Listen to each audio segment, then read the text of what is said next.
Jadi sejak beberapa hari lalu kita ada membaca laporan media tentang harga sewa yang melonjak di rumah kedai yang telah menimbulkan keprihatinan lah, bukan sahaja antara peniaga di Kampong Gelam tapi juga masyarakat kita secara umumnya.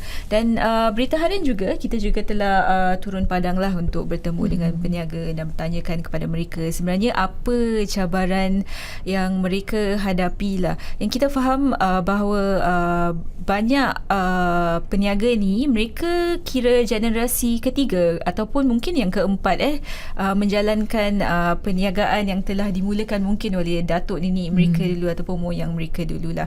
Dan agak sedih lah bagi kita bila kita lihat mereka terpaksa keluar, dah tak boleh lagi sustain sebab kos sewa terlalu tinggi. Tapi kemudian perniagaan yang menggantikannya pula yang pada kita tak ada kena-mengena lah dengan kawasan tu, mungkin seperti kedai souvenir ataupun cenderahati, kedai gambar. Jadi mungkin Encik Zaki dan juga Encik Ibrahim boleh shed some light lah, apakah antara sentimen yang anda telah dengar daripada para peniaga di sana? Sebenarnya very dynamic ya. Kalau kita tengok dari mana kita cuba sedaya upaya untuk mempertahankan heritage business, tapi dari segi reality ya, heritage business tu seperti apa? Jual songkok, jual kain, jual baju kurung, the repeat buying itu ya, orang akan ulangi datang tempat yang sama dan beli barang yang sama, itu tak selalu ya. Jadi bila tak selalu, pastilah perniagaan macam mana nak maju kan. Hanya hidup kalau ada bazar baru orang ke sana. Dan reality pula dari segi the ownership of the new owners, the new landlords, the new property owners of the shop house. Itu yang satu lagi hal yang bersangkut paut dengan apa yang terjadi sekarang. Semua beria nak cuba berbisnes di Kampong Gelam. Cuma apakah mungkin mereka boleh bertahan kan? Itu yang kalau menurut saya apa yang jadi sekarang, orang-orang yang dulu, yang generasi kedua barangkali, yang selama ni barangkali properti bukan hak milik mereka, mereka enjoy dengan sewa yang begitu murah, yang boleh tahan sampai 20 tahun. Tapi yang lama property owner tu, ini yang kejadian betul lah ni kan, property owner yang lama tu dah keluarga tak ada yang nak take over. Dia bilang let's look at the reality. Dia bilang kalau aku jual lagi baik dengan harga yang sangat baik kan tu kepada orang baru, pendatang pula tu kadang-kadang kan. Jadi ini yang start dia punya perubahan, drastic change. Yang penyewa yang lama tu dah tak boleh lagi terima dengan sewa yang baru ni, naik sampai 2-3 kali lipat. Yang tadinya dia sewa cuma 10,000, dengan ada yang baru dia terpaksa bayar sampai, ada yang sampai 30,000. Itu tak mungkin lah. Macam mana dia nak jual harga makanan, takkan yang tadinya $5 nak jadi sampai $30. Orang pun tak nak datang. This is where the domino effect ni lah. Jadi belum ada satu solution yang boleh mengatakan kau tak boleh kasih sewa gitu tinggi, kau tak boleh jual barang-barang kat sini ya. Cuma kita sekarang apa yang usaha kita adalah kita pressurize dengan ketentuan the status of the location. Ini adalah conservation kan. Itu pun tak ada satu undang-undang yang mengatakan, walaupun kita dah ketengahkan perkara-perkara, tak ada undang-undang yang mengatakan kau tak boleh jual macam gini, kau tak boleh taruh harga segini. Tak ada undang-undang. It's a free country, it's a free economy, what I'm saying. Itulah yang kita hadapi setiap kali komplain, cemuhan, idea, tapi masih tak boleh untuk membawa ke tengah yang boleh mengatakan ketuk meja, yes, this is the only way. Kita nak cuba yang ini akan dirugikan. Kita nak turunkan harga sewa, property owner tak setuju. Kalau boleh makin tinggi sewa buat mereka, satu income yang tinggi kan. Kalau terlalu tinggi, tenant pula yang tak suka, penyewa. Harga pula jadi itu customer yang nanti yang dirugikan. Jadi itu masih dia berpusing kat situ. Yang walau bagaimanapun ada jugalah usaha-usaha yang kita rasa yang kita akan ketengahkan. Barangkali sikit lagi saya akan cuba ketengah, mudah-mudahan boleh dinilai dalam itu. Maybe Encik Ibrahim, you have something to share? I mean, we need to all collectively recognize that infinite growth is an impossibility. I mean, like by Sarbat, how many teh tarik must he sell per minute in order to sustain a rent? It doesn't make sense. We need to recognize that we cannot chase this myth of infinite growth. Sorry, bahasa Arab sewa 10,000 tempat kecil gitu. Wow. Okay, go ahead. Yeah, so if you break it down, it doesn't make sense. How many books can I sell? How many kain can I sell and still retain value and still retain that personal touch with the customers that you crave? So we need to again recalibrate the idea of free market economy versus some idea of protection to heritage businesses, and it is within government's ability to imagine a way forward, because this is a conservation area. It is circumscribed physically, so they can ring fence some sort of a rent control within the area. Rent control may be a bad word. Call it something else, protecting heritage businesses for sustainability. Trademark. You can call it whatever you want, but you need to recognize that infinite growth is not possible. You cannot put that burden on businesses because they will crash out. And so you need to put some form of protection for the businesses in order to pay a rent that is fair to them, because capital is power today, and power will do what it wants, while the rest of us will do what we can. So the only way we can counteract the power of capital is government and government policies.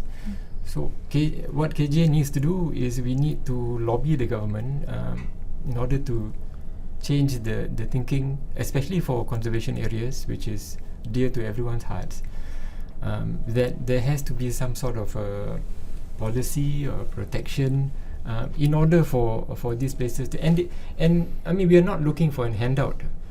We are looking for a sustainable model for heritage businesses. So kalau boleh saya tambah sikit lah mengenai protectionism. Memang apa yang kita nak cuba lakukan sekarang adalah kita cuba petak-petakkan landlord, kan? Yang sekarang semua cakap adalah landlord baru ni semua adalah orang-orang asing, dari negara-negara yang terdekat. Dia tak kira berapa harga. Dia dengar Singapore is the best lucrative area for investment, dia beli. Itu yang bikin salah satu punca sewa jadi mahal. Tapi usaha yang kita akan lakukan adalah masih ada property owner yang selama ni yang dipegang oleh beberapa keluarga, beberapa badan. Contoh yang orang-orang Arab yang lama, Al-Junaid, Al-Sagaf, yang banyak punya berapa unit kat sana, yang individual owner, badan-badan seperti Masjid Sultan, Waris, semua punya property kat situ. Jadi dan orang-orang ni dan kumpulan ni pula, ini yang sebenarnya memberi contoh yang baik, sebab penyewa yang menyewa dari mereka tak terlalu mahal, sesuai dengan kemampuan. Dan ini kita tak boleh disama kategorinya dengan yang the new property owner. Jadi apa yang saya nak masukkan adalah, kalau yang punya empathy, yang punya kesadaran untuk menjaga heritage business, kita kumpulkan dan kita jangan samakan. Dan ini adalah boleh mendapat rebate grant dari segi property tax. Jangan disamakan dan dikumpulkan dengan semua property owner di situ, dan kita kira ambil satu figure, property tax for all. Ini yang barangkali yang kita boleh lihat that angle yang saya rasa kita mesti perjuangkan. Jadi ni antara saranan antara campur tangan pemerintah dan juga in terms of the property tax tu lah. Jadi bila kita sebut tentang landlord warga asing seperti Encik Zaki katakan tadi, adakah KGA telah cuba bertemu dengan mereka untuk mengadakan dialog supaya mereka faham business is business, tapi kawasan ni kawasan warisan, ada kepentingan nilai budaya dan sebagainya. Okey, kalau untuk bertemu dengan landlord yang tadi saya sebut tu, yang orang-orang lama yang mempunyai beberapa bangunan property di situ, itu tak ada masalah. Tapi yang this new landlord ni semua diambil alih oleh ejen. Jadi ejen yang selalu ke depan. Kita cuba, walaupun jadi ejen yang mewakili landlord. Ejen is the one that making the call. You see, ejen yang mewakili, ejen yang menentukan, ejen yang menyampaikan. Inilah. Jadi selalunya communication tu stop kat situ. Kadang-kadang dia tak sampaikan. Kalau dia sampaikan, perkara tu didiamkan. Tapi bagaimanapun, kita, apa yang kita perlu lakukan, kita lakukanlah. Untuk to gather them, nak menyampaikan inilah sepatutnya policy yang sebenarnya pun, kalau kita tengok ekosistem, tak boleh juga. Pasal the egg economy that they bring into this country, itu susah untuk kita nak membalancekan tu. Nak strike a balance tu susah lah. Singapore is a free market economy, as you said. So we cannot blame people for overseas coming to Singapore to partake of some of that prosperity that you are enjoying. So we definitely need to balance. I'm not saying that this is something that we need to apply throughout the whole of Singapore, but perhaps for the conservation area, there is a strong moral, legal and policy argument to make the case. Okay. And this is something yang telah diketengahkan kepada pihak agensi pemerintah juga? Ongoing. So masih lagi dibincangkan lah. Okay. Jadi kalau kita lihat harga sewa yang naik secara agresif hanya salah satu faktor lah yang menyebabkan perniagaan keluar daripada Kampong Gelam. Terdapat juga beberapa faktor lain yang mungkin Shiqin nak ulas. Faktor-faktor lain yang such as subletting. Okay. Sebenarnya seperti mana yang Irma katakan tadi, selain daripada faktor melonjakkan dari segi harga kos sewa, ada juga beberapa mungkin berita ataupun laporan yang mengatakan ada kes-kes serial subletting di kawasan Kampong Gelam. Jadi mungkin serial subletting tu, sebagaimana yang kita fahamkan, is when speculators outbid local tenants just to flip the lease. Jadi mungkin kalau Encik Zaki dan juga Encik Ibrahim boleh terangkan bagaimana Perikatan ataupun KGA sedang melawan. Okey, ini sebenarnya isu internal. Pertama, ni yang namanya sewa atas sewa lah. Tangan atas tangan. Tangan atas tangan, that's the word lah. Jadi, pertama kita ni, tempat ni hot, kan? Semua kalau nak cuba tengok boleh ada untuk mendatangkan untungan, dia akan lakukan. Pertama kita tengok di kontrak. Kalau kontrak tidak mengatakan, tak ada yang clause mengatakan tangan atas tangan tu tak boleh, ini adalah satu peluang untuk orang mencari keuntungan, kan? Dan ke ujung sampai ujung-ujungnya juga yang si penyewa pun setuju dengan harga yang diberikan. Jadi adalah transaksi internal, kalau saya bilang. Dan kita dah tentukan, dah dapat tahu siapa yang betul. Tapi cuma it's tak menyalahi undang-undang, kan? Pasal it's stated in the contract. Jadi ke depan, how to move forward. Jadi kita cuba untuk memberikan semua semua yang ada bisnes, yang ada kegiatan di Kampong Gelam, kita akan sesuaikan dengan kontrak, ketentuan-ketentuan yang khusus.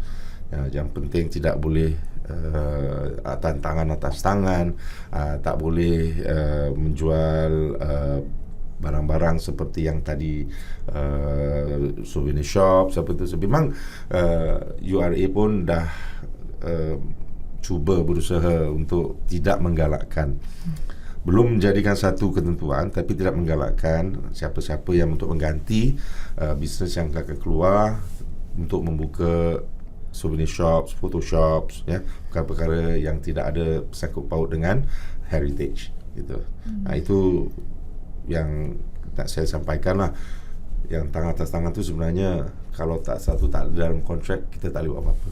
Dan ia juga persetujuan kedua-dua belah pihak lah. Jadi kalau saya nak tahu juga, Encik Ibrahim, anda sebagai seorang peniaga sendiri di Kampong Gelam, adakah anda terjejas dengan kenaikan harga sewa di sana? Yes, we are affected by rent just as much as everyone else. So this thing is personal for Order Books.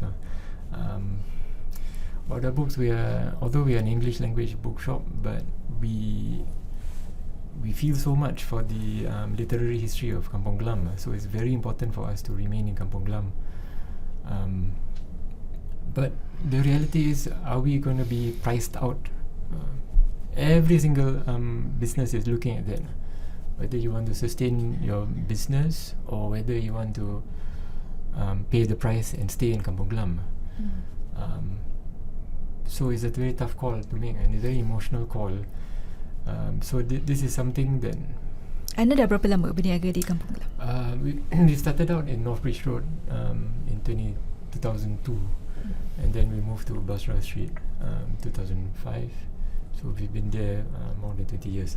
Wow, lebih 2 dekad And I must say that the only reason why we are able to stay so long is because when we started at North Bridge Road, we were renting from one of the Arab families, and they gave us very low rent because they recognized what we were doing. So that allowed us an incubation period. Our rent was below 1,000 at North Bridge Road in 2002. So today, if someone aspires to opening a bookshop or any heritage business, it's near impossible because the price of entry of the rent is just too high. It's not thinkable.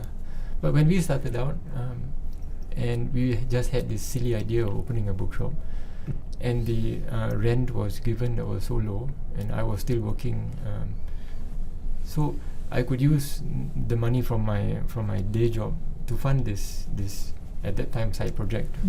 Is so if the rent is so high that young people like me in the past, with the silly ideas of starting a business and feeling that they want to contribute to society and to the economy, this will not be available to them anymore.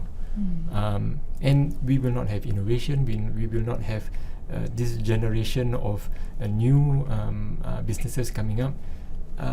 It stumps everything.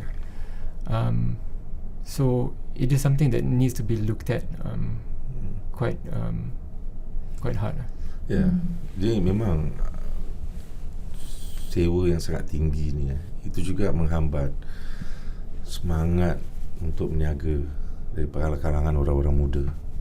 Apalagi yang tengok kawasan Kampong Gelam ni dah memang tempat kalau dia nak berniaga produk atau yang dia nak buat tu tak akan terjadilah.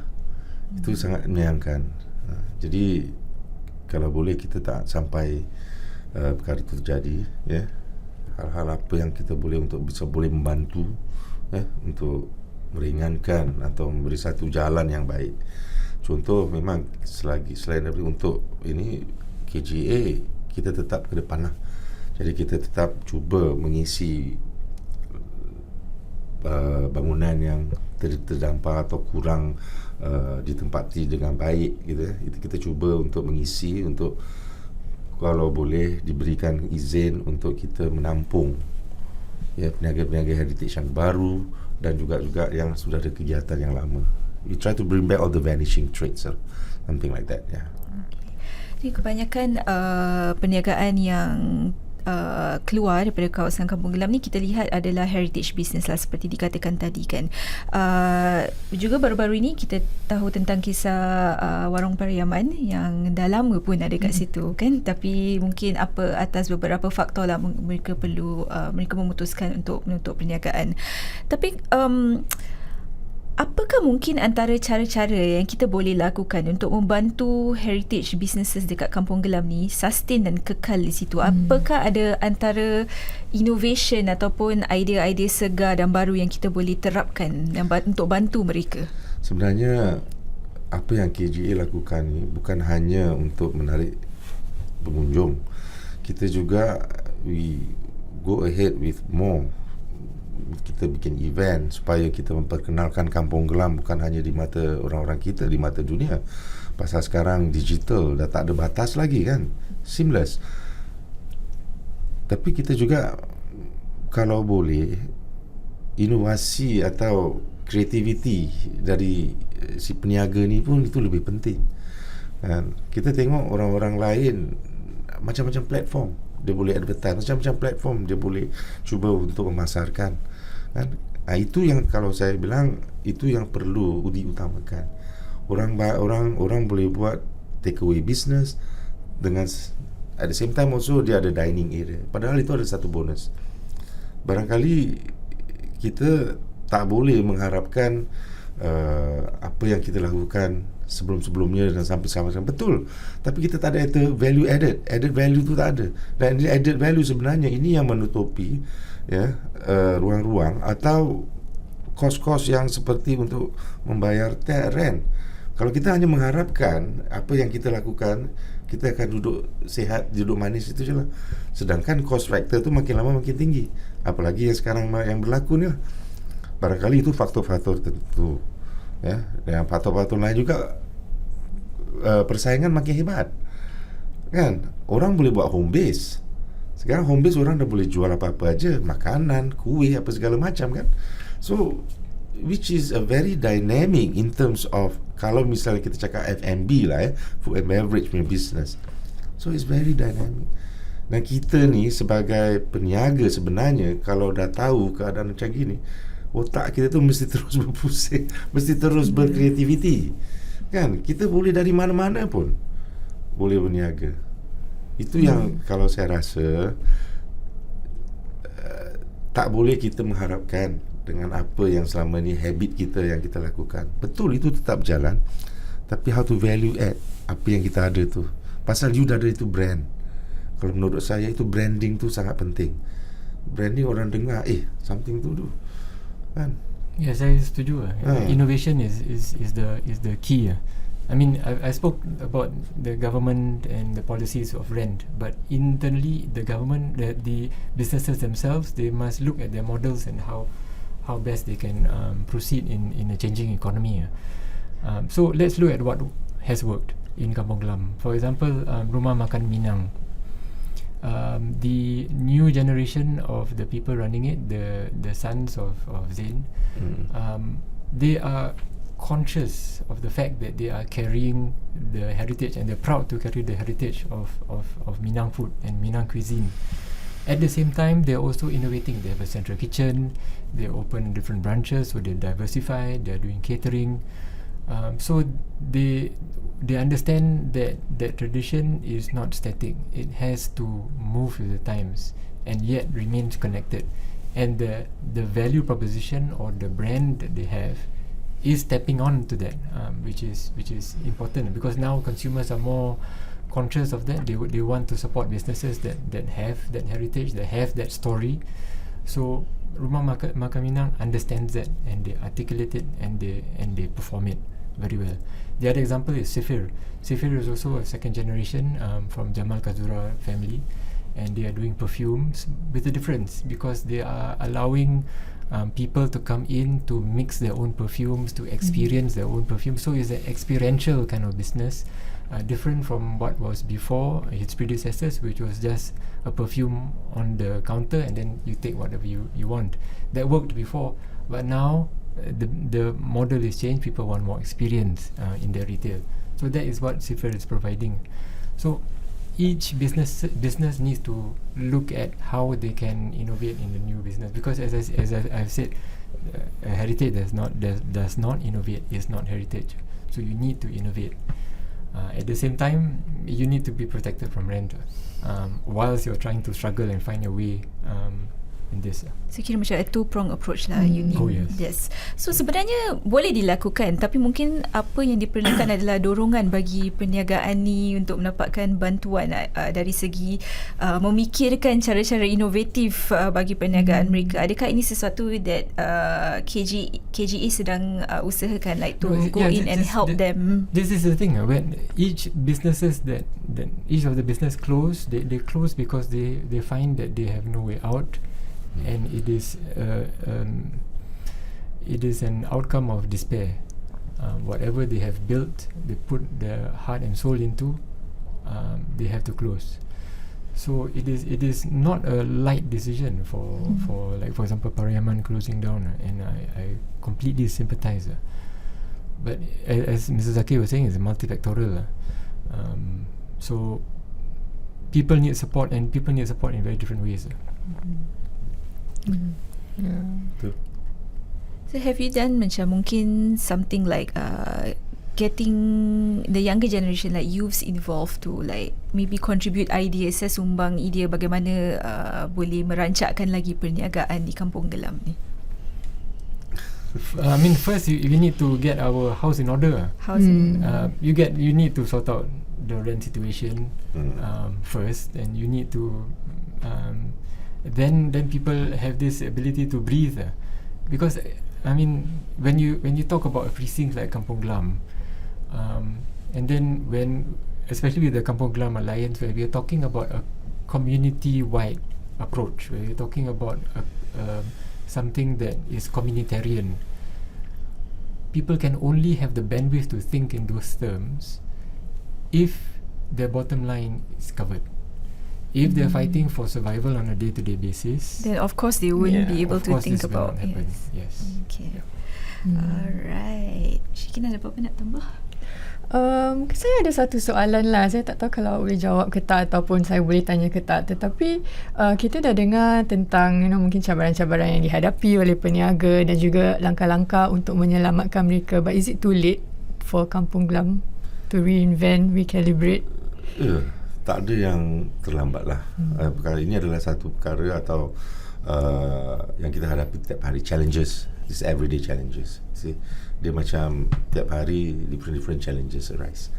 Tapi kita attend to it, be addressed, ya. Dan kita tak pernah tinggalkan apa-apa juga, walaupun komplain tu hanya sepentil. Gitu. Jadi buat saya, kita jangan give up, kita tetap berusaha terus. Kita maju, dalam sambil jalan tu masih banyak lagi yang bantuan, banyak lagi yang idea, ya. Itu yang terus kita lakukan. Sambil kita lakukan juga program-program yang sudah kita siapkan, ya. Itu kalau you bilang, kita tak pernah give up lah. Kita tak akan tak sabar pun tak boleh. Yang penting kita jalan terus. I think we have no option but optimism. Because only with optimism will you plan, will you aspire, and will you hope. So if you have the mindset that this is too late, kind of there will be a self-fulfilling prophecy. Mungkin soalan cepat puasa, apakah sebenarnya yang menghambat progress dalam isu-isu ini? Kerana macam isu kos sewa yang tinggi bukan sesuatu isu yang baru, sesuatu yang telah dibincangkan sejak beberapa tahun lalu. Jadi apa sebenarnya hambatannya bagi isu ini capai kemajuan? Sebenarnya apa yang berlaku sekarang ni sebenarnya market forces, ya, yang kita pun tak tahu dari mana dia datang, dari mana dia timbul, ya. Pelan-pelan kok hari sewa jadi mahal macam gini. Macam mana orang boleh masuk dari mana-mana pun, macam mana dia boleh jual ni barang pula. So sebenarnya itu yang tadi saya bilang, untuk mencari satu punca kenapa jadi macam gini tu. It's a domino effect yang tadi saya bilang tu. Kan? Jadi barangkali kita boleh silapnya kita ni awal-awalnya bila perkara tu masih kecil, kita tak address. Perkara tu masih belum tersebar luas, kita tidak cuba untuk mempertahankan, untuk cari satu solusi. Itu kalau saya bilang. Tapi ya optimistik aja lah apa yang kita nak buat ni. Okay. Alright, so kita pause sini sebelum we go on the last topic pasal car lights.